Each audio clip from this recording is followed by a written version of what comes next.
नमस्कार, लोकप्रवाह न्यूज मध्ये आपलं स्वागत आहे। सामाजिक, राजकीय, शैक्षणिक व सांस्कृतिक अशा विविध अपडेट्ससाठी दिलेल्या बेल आयकॉनवर प्रेस करा, लाईक करा, शेअर करा, सबस्क्राइब करा। काय सांगू शकता? काल पंढरपूर मंगळवेढा विधानसभेचा निकाल त्या ठिकाणी हाती लागला। 8,000च्या वर मताने पराभवाची जबाबदारी उमेदवार या नात्यानं सर्वप्रथम मी त्या ठिकाणी स्वीकारतो।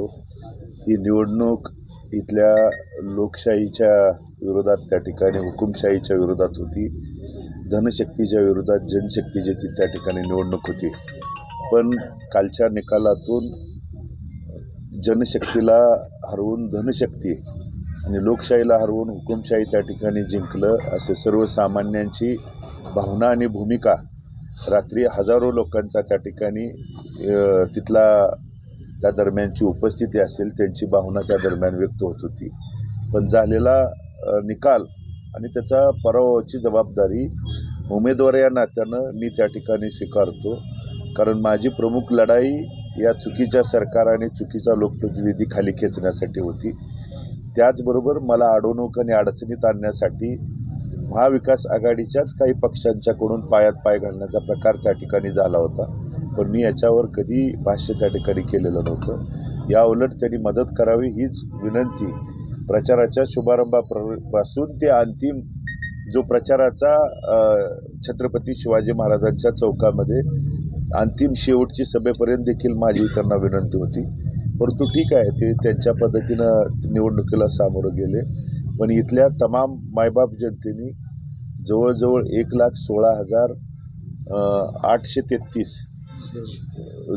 मतदार बंधू भगिनींनी माझ्या पाठीशी आशीर्वाद देण्याची त्या ठिकाणी भूमिका बजावली।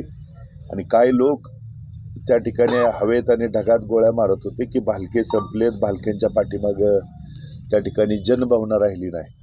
पण पोटनिवडणुकीला 1,05,717 मतदार बंधू भगिनींनी आशीर्वाद दिला होता। आणि भालके आदरणीय नानांचे विचार, नानांचे कार्यकर्ते, नानांचे विचाराचे त्या ठिकाणी हजारो लोक या मतदारसंघात काम करत आहेत। आणि ती जर त्या ठिकाणी संपली असते तर त्यापेक्षा 11,000 मताचं मताधिक्य त्या ठिकाणी मिळालं नसतं। पण ठीक आहे, शेवटी निवडणुकीला सामोरं जात असताना एक मताने असू द्या किंवा किती मताने, हार ही हार आहे। मी त्या ठिकाणी पराभवाची जबाबदारी उमेदवार या नात्यानं स्वीकारतो। पण इथल्या 1,16,833 मतदार बंधू भगिनींनी आशीर्वाद रूपी मतदान देऊन माझ्या पाठीशी खंबीर साथ देण्याची भूमिका बजावली आहे। आणि इथून पुढच्या काळात मतदानाचा काल निकाल लागला तिथं माझ्या अनेक सहकाऱ्यांना शांत राहण्याचा हात जोडून त्या ठिकाणी विनंती केली। आणि आजपासून मी आपल्या माध्यमातून इथल्या तमाम पंढरपूर आणि मंगळवेढ्यातल्या शेतकरी असतील, माता भगिनी असतील, तरुण असतील, माझा रिक्षा चालक, टांगे चालक, छोटे मोठे पंढरपूर शहरातले व्यापारी असतील, मंदिर परिसरात राहणारे, त्या ठिकाणी ज्यांच्या छोट्या प्रपंचावरती, छोट्या त्या ठिकाणी विक्रीवरती ज्यांचा प्रपंच चालतोय, इथल्या अनेक त्या ठिकाणी मग माझ्या ग्रामीण भागातला भाटघरच्या पाण्याचा असेल, उजनीच्या पाण्याच्या बाबतीत असेल, लाईटच्या बाबतीत जे नानांच्या काळात त्या दरम्यान लाईटला डीपी जरी जळाला तर 1 रुपया न भरता शेतकऱ्यांच्या बांधावरती मिळत होता, तर ती परिस्थिती या 3.5-4 वर्षात बदलली होती। इथून पुढच्या काळात माझ्या या सर्वसामान्य लोकांच्या अडचणीच्या काळात कधी हाक द्या, कारण पोटनिवडणुकीच्या पराभवाच्या नंतर माझ्यावरती विठ्ठल सहकारी साखर कारखान्याची जबाबदारी होती।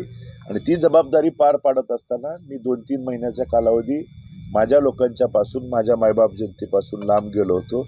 पण आज भगीरथकड ना कुठली संस्था आहे, ना त्या ठिकाणी कुठल्या संस्थेची जबाबदारी आहे। भगीरथकड जर इथून पुढच्या काळात जे काय असेल तर मायबाप जनतेचं प्रेम आणि डोक्यावरची त्यांची सावली आहे।